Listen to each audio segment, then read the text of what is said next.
La législature qui, en 1940, donne le pouvoir à Pétain d'écrire une nouvelle constitution est celle qui résulte des élections législatives de 1936. Dans ces élections, les trois grands partis de gauche, PCF, SFIO et Parti radical, ainsi que leurs satellites, s'allient et forment le Front populaire. Le Front populaire gagne les élections de 1936 et remporte 2/3 de la Chambre basse. Léon Blum, président du groupe parlementaire de la SFIO, prend alors la tête du gouvernement et intègre dans celui-ci les socialistes et les radicaux. Les communistes, eux, n'entrent pas au gouvernement, mais le soutiennent au Parlement. Suite à la victoire parlementaire, de grandes grèves sont organisées par la CGT. En conséquence de ces grèves, le gouvernement Blum entame des négociations avec le patronat qui aboutissent le 8 juin 1936 aux accords de Matignon. Cependant, ce nouveau gouvernement doit toujours faire face à la crise économique et n'arrive pas à remonter la barre. Le 21 juin 1937, après le refus du Sénat de donner au gouvernement les pleins pouvoirs financiers, Léon Blum démissionne une première fois et est remplacé le lendemain par le radical Chautemps. Ce changement ne signe pas encore la fin du Front populaire, et Blum revient finalement à la présidence du Conseil le 13 mars 1938. Finalement, devant un second refus du Sénat d'octroyer les pleins pouvoirs financiers, Léon Blum démissionne encore une fois le 8 avril, soit seulement 26 jours de gouvernance. Cette dernière démission sonne un changement de ligne chez les radicaux. Édouard Daladier, jusque-là vice-président du Conseil dans les deux gouvernements Blum, prend la présidence et abandonne l'alliance du Front populaire et au contraire s'allie avec le centre et la droite. Il faut bien comprendre que ce changement d'alliance renverse complètement la centralité de la SFIO au profit du Parti radical et de ses alliés. Ce changement de gouvernement sonne aussi un important pivot dans le focus gouvernemental français. Si jusque-là la menace allemande était considérée, elle n'en était pas pour autant le point d'intention principal. L'annexion de l'Autriche en mars et la crise montante des Sudètes tout au long de l'année changent la donne. En réponse, Daladier, en duo avec son ministre des Finances Paul Reynaud, font voter un considérable budget de réarmement et entreprennent une politique de production de guerre qui a comme première conséquence les reculs sur les politiques sociales du Front populaire. La semaine de 40 heures est progressivement démantelée par Reynaud, et ce, non sans grande opposition de la CGT et du PCF et de la SFIO. En septembre 1938, la crise des Sudètes atteint son paroxysme avec le soulèvement des Allemands des Sudètes qui se fait à partir du 12 et 13. Le gouvernement français, alors marqué par un pacifisme d'après-guerre tenace, se donne comme objectif principal de maintenir la paix en Europe. Finalement, après plusieurs semaines de très haute tension, Hitler accepte de tenir à Munich une conférence pour régler pacifiquement la crise. Sont présents dans cette réunion internationale britanniques, français, allemands et italiens. On se doit de noter l'absence des gouvernements tchécoslovaques, pourtant premiers concernés par l'ordre du jour, et soviétiques. La réunion s'ouvre le 29 septembre et le 30, le sort de la Tchécoslovaquie est décidé. Britanniques et surtout français abandonnent leurs alliés d'Europe centrale et donnent à l'Allemagne le droit d'annexer les Sudètes. La Tchécoslovaquie, encore une fois non présente à cette conférence, constate son abandon et concède son territoire à l'opportunisme nazi. Cet événement marque un double échec aux larges conséquences. C'est en premier lieu un échec politique. La France n'arrive pas à protéger son allié tchécoslovaque et signe même ce qui est la première pièce dans la machine de sa dislocation. Et surtout, c'est un échec militaire.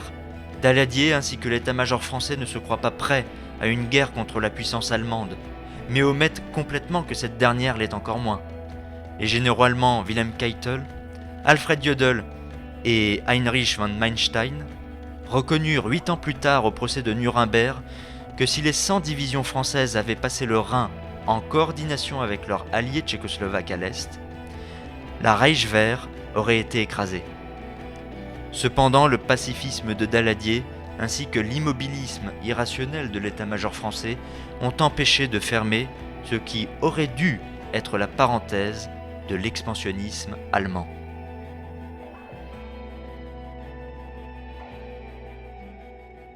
Cet épisode nous permet aussi de parler d'un autre acteur majeur dans l'abattage de la Troisième République, l'armée, et plus particulièrement l'état-major français.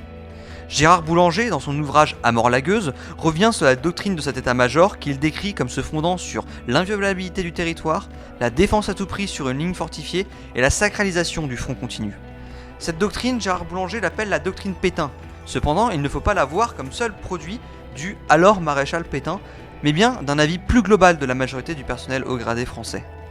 Matériellement, cette doctrine s'est traduite par la construction de la ligne Maginot entre 1929 et 1936, en Alsace-Moselle ainsi que dans les Alpes français, mais aussi par une méfiance irrationnelle dans les nouveaux engins de combat comme les blindés et surtout l'aviation, qui elle n'est d'ailleurs entreprise que dans un cadre défensif et subordonné aux forces terrestres.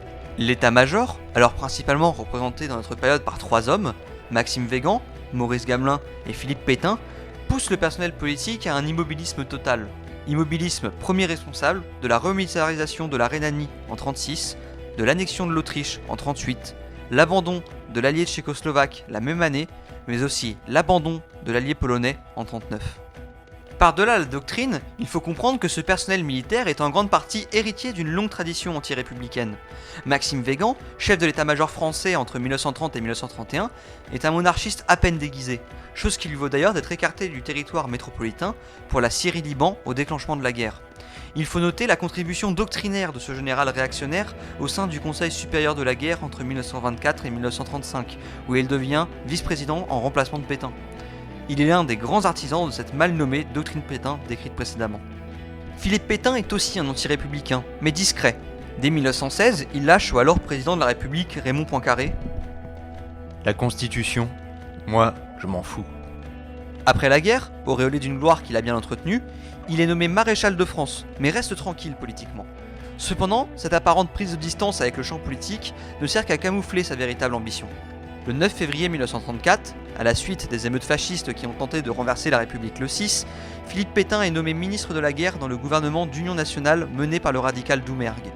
L'objectif de cette nomination est simple, calmer les ligues fascistes en nommant un de leurs sympathisants. Le vieux militaire jubile, lui qui prenait des cours de théâtre et de diction pour se préparer, est enfin appelé. Son passage au ministère a des répercussions catastrophiques. Il réduit d'un tiers les crédits de l'armée et confirme la stratégie défensive. Pétain ne tient qu'un an au ministère et en garde un souvenir amer, non pas par de possibles remords sur son action aux horribles conséquences, mais plutôt parce qu'il aspirait à plus. Il ne voulait plus participer au pouvoir, mais l'exercer. De 1935 à mai 40, Pétain ne s'investit plus personnellement dans l'espace public, si ce n'est pour faire la campagne du monarchiste, antisémite et fondateur de l'Action française, Charles Maurras à l'Académie française. Cependant, cela ne veut pas dire qu'il n'existe pas dans cet espace public. Pétain préfère tout simplement laisser d'autres faire sa propagande. On peut parler du déjà cité Maurras, qui en 1939 demande en boucle sa nomination au gouvernement, mais il peut aussi compter sur les travaux du journaliste néo-socialiste Gustave Hervé, qui titre en 1935 « C'est Pétain qu'il nous faut » dans son journal corporatiste La Victoire. Pétain, avec les années, arrive discrètement à se faire le fédérateur des mouvances d'extrême droite et de droite extrême française. Il rassemble sous sa figure un personnel politico-militaire allant des néo-socialistes Adrien Marquet et Marcel Déat aux terroristes fascistes de la Cagoule en passant par la droite conservatrice de Pierre Laval et le militaire Weygand. Enfin, pour finir ce trio militaire, on doit parler de Maurice Gamelin, chef de l'état-major entre 1931 et 1940. Il est un officier fait pour être commandé et non pour commander. Il ne doit sa place de chef qu'à ses connexions au sein du parti radical, et n'est pendant le réarmement de l'Allemagne qu'un acteur de plus dans l'immobilisme ambiant au sein de l'état-major. Gamelin est le responsable en chef d'un haut commandement lâche qui s'est plus méfié du Front populaire que d'Hitler. Il n'est qu'un petit maréchal responsable de toutes les défaites de son époque. Il n'est qu'un petit homme et est reconnu tel quel par la République qui, à sa mort en 1958, ne lui donne que les honneurs liés à sa décoration de Grand Croix de la Légion d'honneur et rien de plus. Il est essentiel de comprendre dans cette réflexion l'importance d'une part de ces trois personnages, mais de manière plus générale de l'état-major dans son ensemble dans la mise à mort de la République. Nous pouvons et devons citer l'incompétence des officiers pendant la bataille de France en 40. Cependant, ce travail de citation ne peut se faire en oubliant l'influence déterminante que ce syndicat militaire a pu avoir avant le tir de la première balle.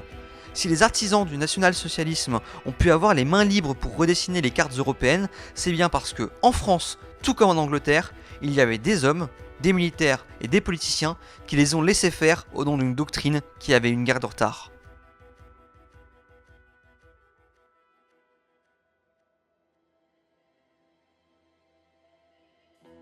Ceci dit, la République n'est pas condamnée en octobre 1938. Si effectivement on peut voir dans les accords de Munich un point de rupture dans l'espérance de vie de la République, il ne faut pas pour autant tomber dans un déterminisme historique crasse. Il nous faut continuer d'analyser et comprendre les grandes dynamiques politiques d'après la crise des Sudètes. En France, les accords de Munich sont plutôt bien accueillis par la population qui, rappelons-le, reste marquée et à raison par le pacifisme d'après-guerre. Cependant, le découpage progressif de la Tchécoslovaquie par successivement les accords de Vienne de novembre 1938 et finalement l'invasion du pays en mars 1939 font changer les choses. Ce dernier événement choque tout particulièrement les publics français et britanniques car c'est une totale violation des accords de Munich, accord qui était censé garantir la paix en Europe. On peut d'ailleurs noter que si l'annexion de la Tchécoslovaquie est un échec politique, c'est aussi un échec militaire, car l'Allemagne saisit l'ensemble du matériel tchèque, dont un très grand nombre de blindés de qualité, qui seront ensuite utilisés en Pologne et en France. Le reste de l'année 1939 est marqué par deux événements. La signature du pacte germano-soviétique le 23 août, traité qui invalide toute la stratégie militaire française d'étouffement en ressources de l'Allemagne, et l'autre, c'est bien sûr l'invasion de la Pologne par l'Allemagne le 1er septembre. Le 2, la mobilisation générale est déclarée, et le 3, la France et la Grande-Bretagne déclarent conjointement la guerre à l'Allemagne. Nous ne reviendrons pas en détail sur chaque aspect, chaque bataille du conflit. Cependant, il nous faut encore une fois critiquer la stratégie française. En septembre 1939, l'Allemagne se doit, comme en 1914, de mener au moins temporairement une guerre sur deux fronts.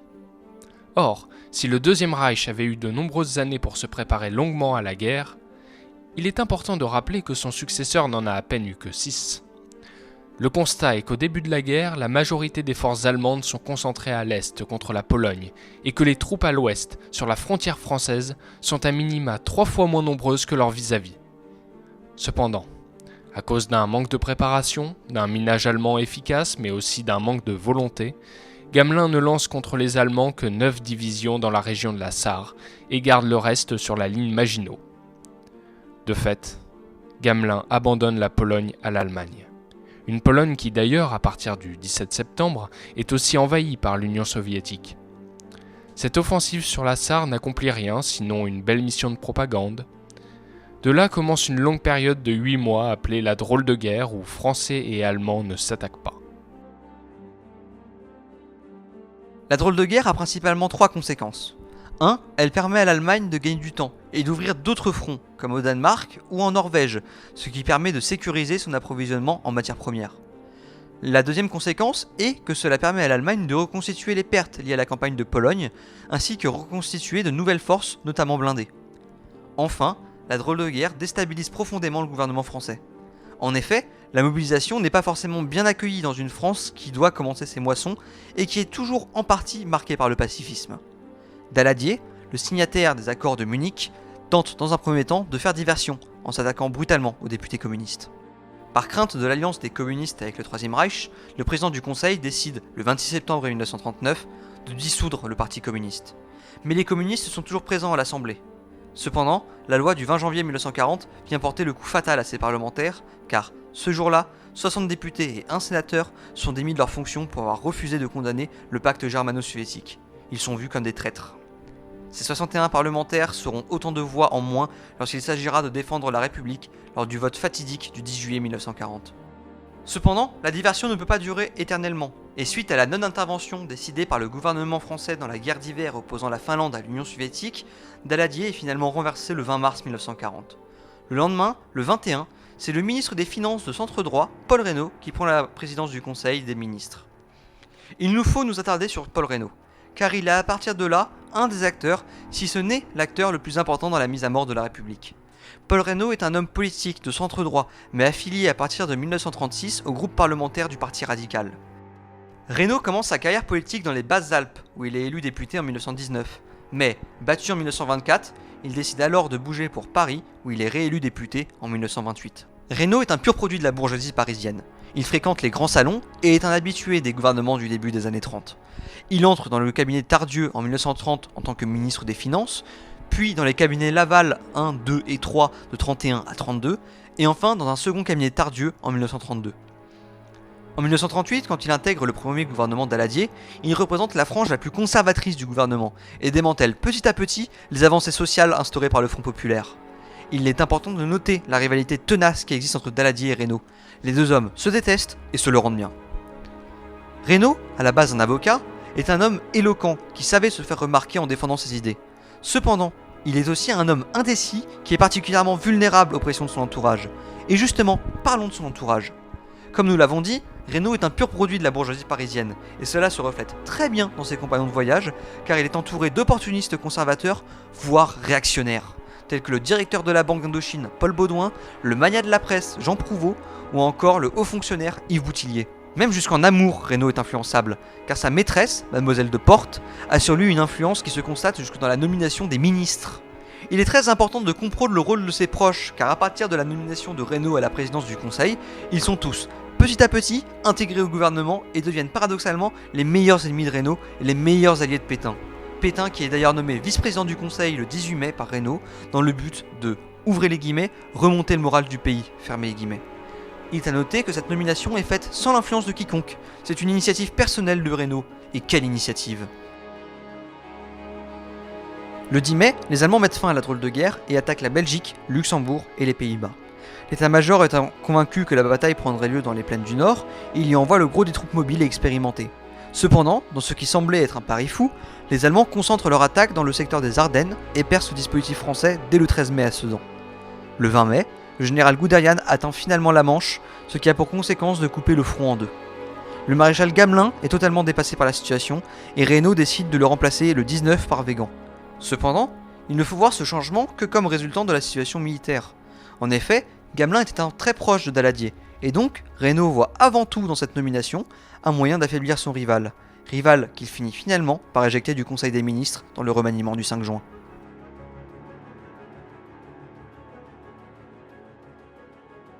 Début juin 1940, pour les politiques comme pour les civils, c'est la débâcle et l'exode.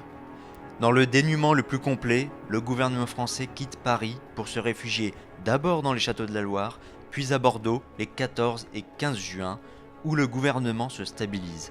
Il reste néanmoins fragile, car des tensions déchirent le cœur de la vie politique française, entre les personnes favorables à un armistice et ceux favorables à continuer la guerre dans les colonies. Ces tensions s'accentuent avec l'entrée des Allemands dans Paris le 14 juin. Quel choix reste-t-il à Paul Reynaud, président du Conseil ? Dans ses mémoires, il évoque, au passage à niveau d'un bourg charentais, sa rencontre avec des civils qui le poussent à ne pas céder et à continuer la guerre coûte que coûte. Et pourtant, le 26 mai, Paul Reynaud se rend à Londres et évoque clairement la possibilité que la France signe un armistice. Au sein de son gouvernement, le président du Conseil semble démuni face à l'incapacité d'union entre les deux camps, favorables ou non à l'armistice. Parmi eux, d'un côté le vice-président du Conseil, le maréchal Pétain, et de l'autre le maréchal Weygand, s'unissent pour devenir les deux principaux leaders du mouvement pro-armistice. Dans ce contexte, un homme revient sur le devant de la scène. Il s'agit de Pierre Laval, sénateur du Puy-de-Dôme, ancien socialiste qui a viré à droite, écarté du gouvernement depuis 1936, où il a notamment été président du Conseil des ministres. Grâce à l'aide de son ancien ami Adrien Marquet, maire de Bordeaux, ancien socialiste qui est devenu néo-socialiste, il parvient à se rapprocher du gouvernement. Tous deux sont empreints d'un profond pacifisme qui reflète celui d'un grand nombre de politiques, à gauche comme à droite. Néanmoins, les 14 et 15 juin, soufflés par ses principaux collaborateurs, en particulier par le diplomate français Roland de Margerie, une tendance semble se dessiner du côté de Paul Reynaud, celle de la poursuite de la guerre dans les colonies, voire même en Bretagne. En effet, le Rédu breton devient une piste de travail sérieuse à ce moment-là pour le gouvernement. C'est dans cette perspective que le général de Gaulle, sous-secrétaire d'État à la guerre et à la défense nationale, favorable à la poursuite de la guerre, est envoyé à Londres le 15 juin pour négocier avec le gouvernement britannique. Néanmoins, Paul Reynaud, profondément imprégné de l'idéologie républicaine, se veut avant tout respectueux vis-à-vis de la Constitution. En l'absence du Parlement, dispersé par la guerre, il veut obtenir l'unanimité parmi les 4 représentants de la République présents à Bordeaux pour continuer la guerre dans les colonies. Ces 4 représentants sont le président de la République Albert Lebrun, représentant des 2 chambres Jules Jeanneney et Édouard Herriot, et lui-même Paul Reynaud, président du Conseil des ministres.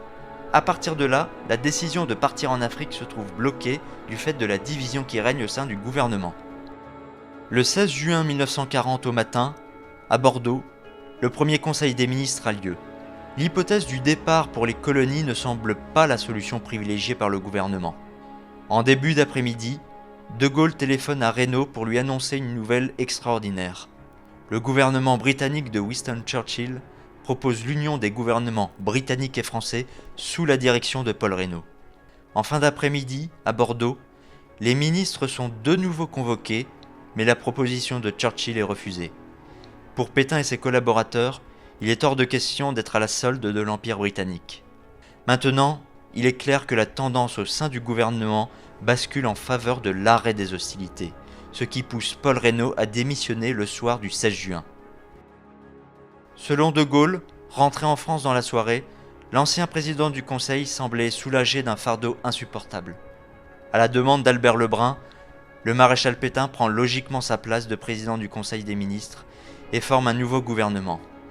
Dans ce gouvernement où sont écartés les politiques les moins favorables à l'armistice, Pétain fait entrer Pierre Laval comme vice-président du Conseil le 23 juin.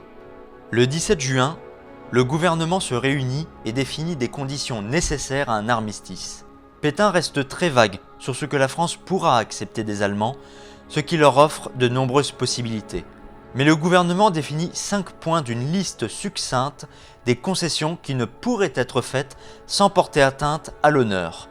Pas de livraison de la flotte et de l'aviation pour éviter le conflit avec l'Angleterre, au moins un espace libre pour le gouvernement français sur le territoire occupé, et conserver la totalité du territoire et ne pas porter atteinte aux institutions.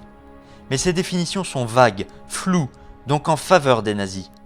Le 17, le nouveau gouvernement met en place sa politique et demande les conditions d'armistice à l'Allemagne, qui sera signé le 22 juin et le 24 pour l'Italie. Le 25 juin, l'armistice entre en vigueur. Selon Paul Reynaud, cette situation ne va pas durer. En effet, selon lui, les conditions d'armistice seront tellement inacceptables que le gouvernement de Pétain finira par être réévoqué, ce qui entraînera son propre retour au pouvoir. C'est l'une des raisons pour laquelle il a choisi de démissionner le soir du 16 juin.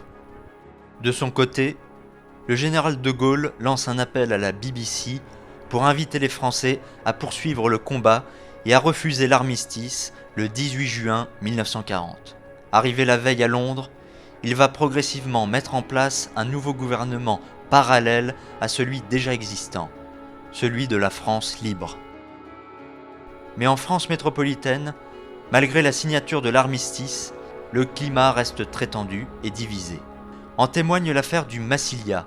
Le 19 juin 1940, pour échapper à l'avance allemande et garder une certaine autonomie, plusieurs politiques, dont les présidents des 2 chambres, le président de la République et le vice-président du Conseil, décident d'évacuer une partie du gouvernement avec plusieurs parlementaires vers Alger. Le vice-président du Conseil à ce moment-là, Chotan, devra diriger le gouvernement du dehors, tandis que Pétain dirigera le gouvernement du dedans. Ce dernier accepte l'opération. Le gouvernement, à savoir le président et ses ministres, devait s'embarquer à Port-Vendre. Les parlementaires, eux, partiront de Bordeaux. Le 20, l'amiral Darlan, ministre de la Marine, met à la disposition de ces derniers un paquebot, le Massilia. Mais c'était sans compter les partisans du maréchal Pétain, qui vont s'évertuer à discréditer l'opération. Pour eux, ce départ est un signe de trahison.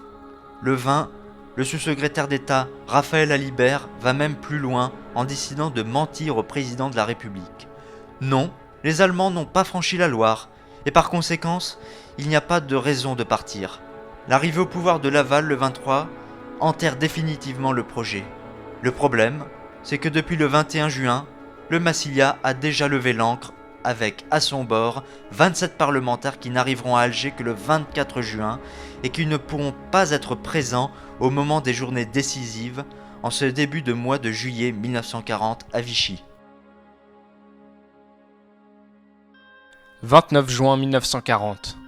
Le président du Conseil, Philippe Pétain, et son vice-président, Pierre Laval, décident de réunir les chambres en Assemblée nationale à Vichy avec un objectif bien précis en tête: accorder légalement au maréchal Pétain les pleins pouvoirs. À partir de cette date, les députés et sénateurs, éparpillés par la guerre, rejoignent progressivement le centre de la France. À Vichy, l'atmosphère est tendue. Les députés ont peur. Peur des Allemands et de leurs conditions, peur du général Weygand dont on craint un potentiel coup d'État. Dans un contexte de débâcle militaire et de désordre politique, Pétain apparaît, selon certains députés, comme le dernier rempart de la démocratie et l'homme providentiel capable de redresser la situation. Le 4 juillet, en Conseil des ministres, Laval présente le projet de loi qu'il compte défendre à l'Assemblée nationale.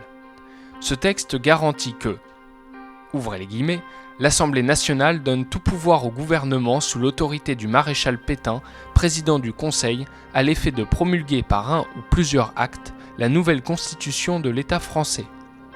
Cette constitution devra garantir les droits du travail, de la famille et de la patrie. Fermez les guillemets.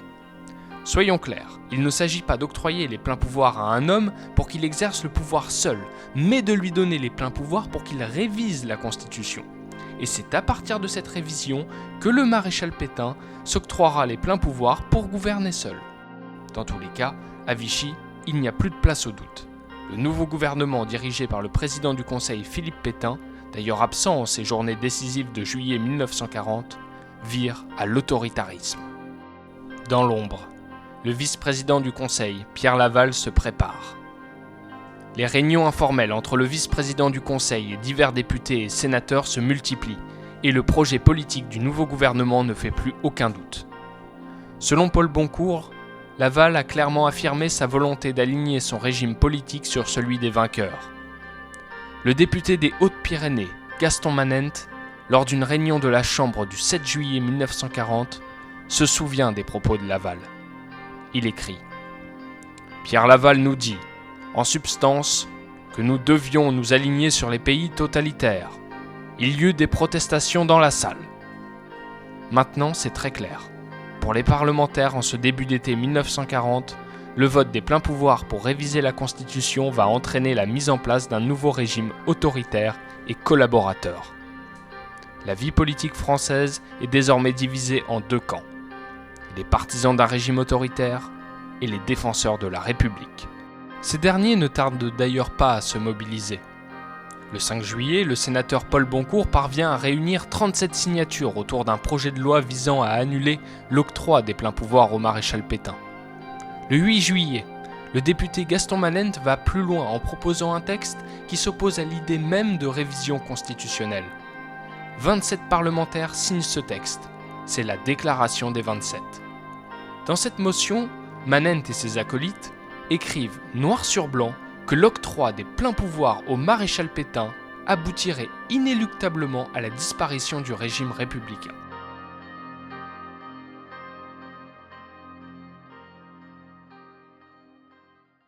« 9 juillet 1940. L'étau se resserre.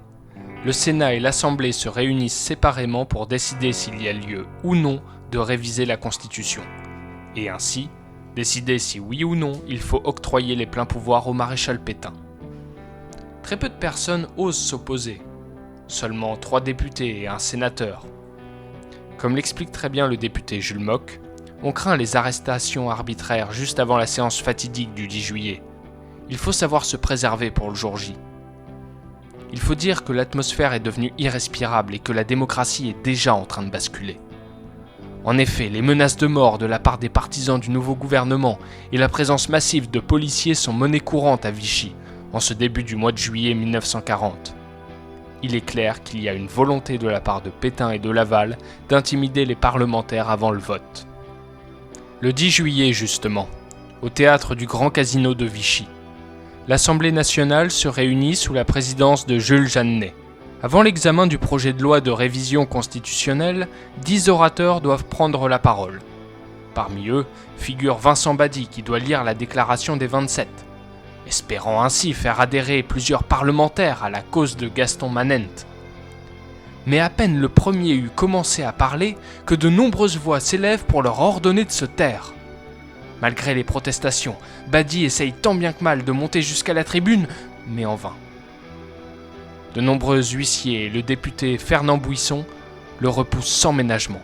Cet ultime coup de force réduit au silence les derniers défenseurs de la République.